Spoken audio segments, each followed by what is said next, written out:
As the counterbalance to linguistic competence, formulaic competence refers to chunks of language that speakers use heavily in everyday interactions. It includes the following except A. Idioms, B. Routines, C. Turn-taking, D. Collocations, E. Lexical frames.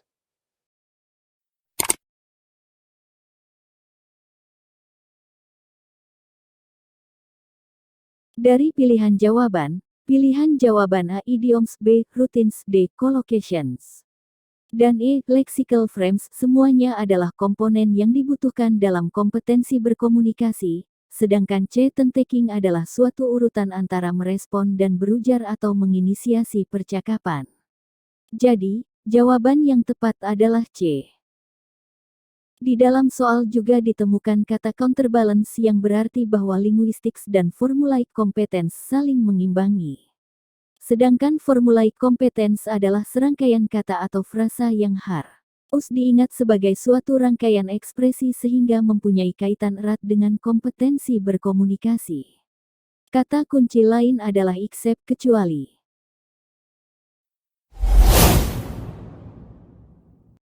Among the areas where our behavior can directly influence our students' motivation to continue participation in EFL classes is determining short-term goals, which include the following except A. The successful writing of an essay, B. The ability to partake in a discussion, C. The possibility of a better job in the future, D. The learning of a small amount of new language, E. The passing of the progress test at the end of the week.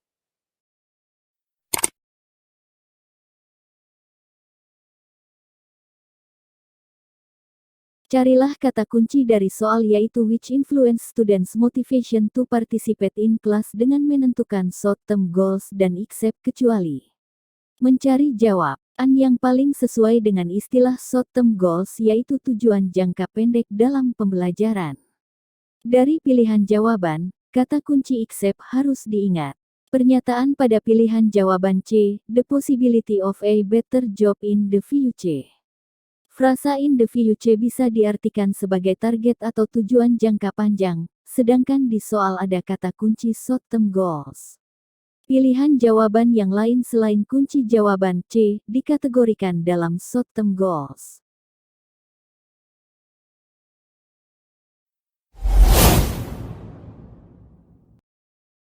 Applying the humanistic approach, the teacher should encourage supportive atmosphere in the classroom by means of the following acts except A. Listening to the students, B.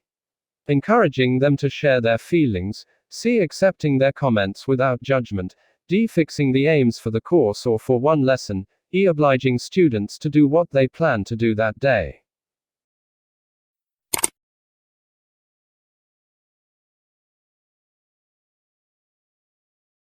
Soal tentang teori dan prinsip pembelajaran bahasa Inggris. Berikut cara menjawab soal ini. Mencari kata kunci atau frasa-frasa yang penting dari soal tersebut. Kata kunci tersebut adalah humanistic approach dan except kecuali. Dari semua pilihan jawaban yang tidak termasuk dalam teori humanistic approach adalah E karena mempunyai arti bahwa guru mengharuskan untuk melakukan kewajibannya.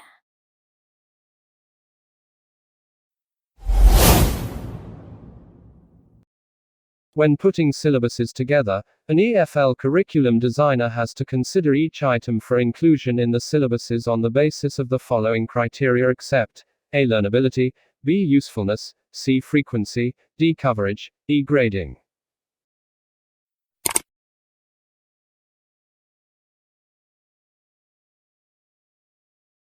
Indikator pada soal ini adalah menjelaskan prinsip-prinsip pengembangan pembelajaran bahasa Inggris. Berikut langkahnya. Kata kunci pada soal ini adalah silabus, kriteria, dan except. Kemudian melihat pilihan jawaban, pilihan E. Grading adalah jawabannya karena istilah ini belum menunjukkan inklusi dalam silabus yang dirancang berdasar kurikulum. Grading berarti mengkategorikan skor ke level-level tertentu, istilah yang lebih tepat untuk ini adalah evaluation.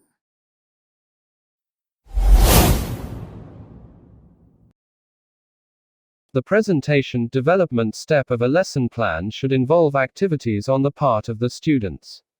It should be carried out by keeping in mind the following principles except A.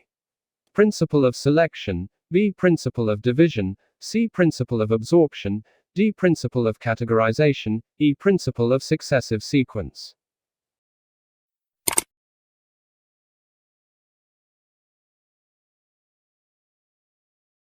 Langkah-langkah yang bisa dilakukan. Menemukan kata kunci presentation step of a lesson plan dan memahami mengenai prinsip kegiatan dalam tahap tersebut. Kemudian ada frasa on the part of the students. Berarti bahwa pengembangan lesson plan yang melibatkan kegiatan pada peserta didik bisa dilakukan sesuai prinsip selection, pemilihan, division, pembagian, absorption, penyerapan, dan successive sequence, rangkaian yang berurutan. Dari pilihan jawaban di atas yang bukan merupakan prinsip dalam menyusun RPP atau lesson plan yang melibatkan kegiatan peserta didik adalah pilihan jawaban D.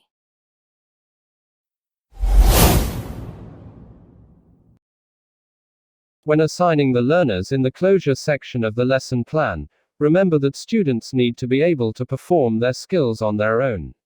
So, keep the following things in mind except A.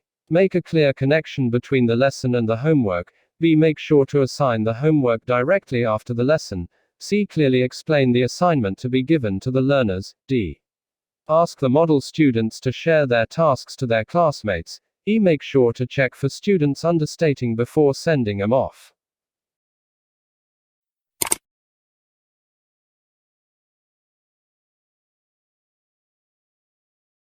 Dari pilihan jawaban di atas yang bukan merupakan indikator dalam penilaian pada tahap akhir lesson plan atau RPP adalah pilihan jawaban D. Kata kunci asignin. G. Closure section of lesson plan dan memahami kegiatan pada tahap tersebut. Yang dimaksud dengan assigning adalah penilaian yang dikembangkan dalam RPP, kemudian frasa closure section of lesson plan adalah tahap penutupan ketika mengembangkan RPP.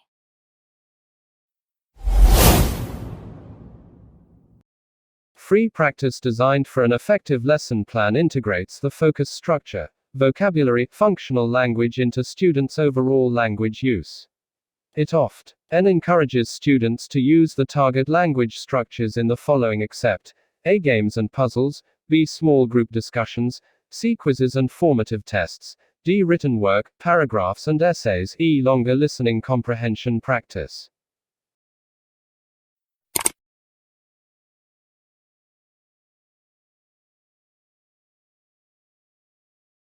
Pilihan jawaban kuis dan tes formatif tidak termasuk salah satunya. Alasannya adalah kuis dan tes formatif biasanya dilakukan di dalam kelas dengan tujuan untuk mengukur kemampuan siswa sehingga guru mengetahui sejauh mana tujuan pembelajaran tercapai.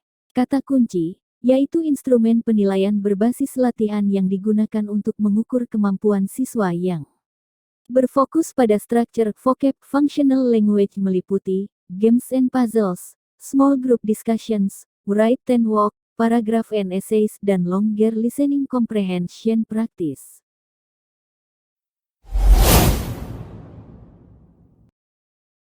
A well-developed lesson plan should be completed with assignments to guide the instructor's choice of assessment measures by providing information about student and class comprehension of the material. The following are among the questions to consider except A. What level of learning do the students need to attain? B. How does the lesson plan fit particular instructional principles? C. What is the amount of time the instructor wants the students to use? D. How does the assignment fit with the rest of the lesson plan? E. What is the purpose of the assignment?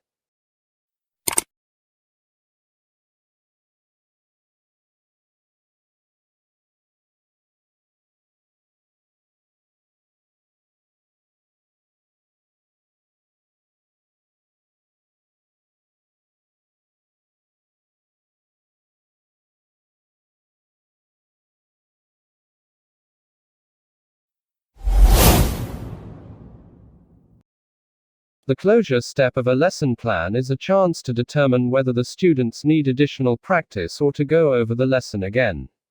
The following are examples of closure in an effective lesson plan except A. Summarizing the characteristics of the lesson, B. Discussing new things that the students learned about the lesson. C. Giving them a couple of minutes to read or present the lesson to the class. D. Asking what information from the lesson the students will find important. E. Asking the students to summarize the lesson for students missing the class.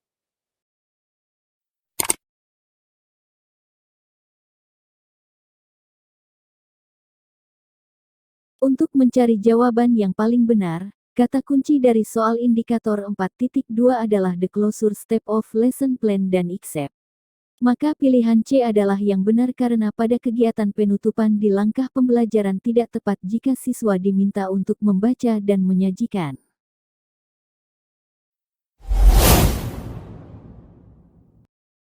The presentation phase of a lesson plan can take a variety of forms.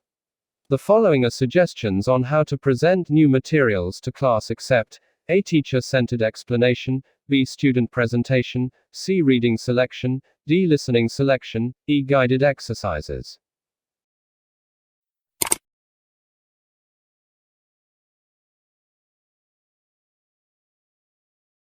Perhatikan kata kunci presentation phase of lesson plan yang berarti tahap menyajikan materi dan kata accept.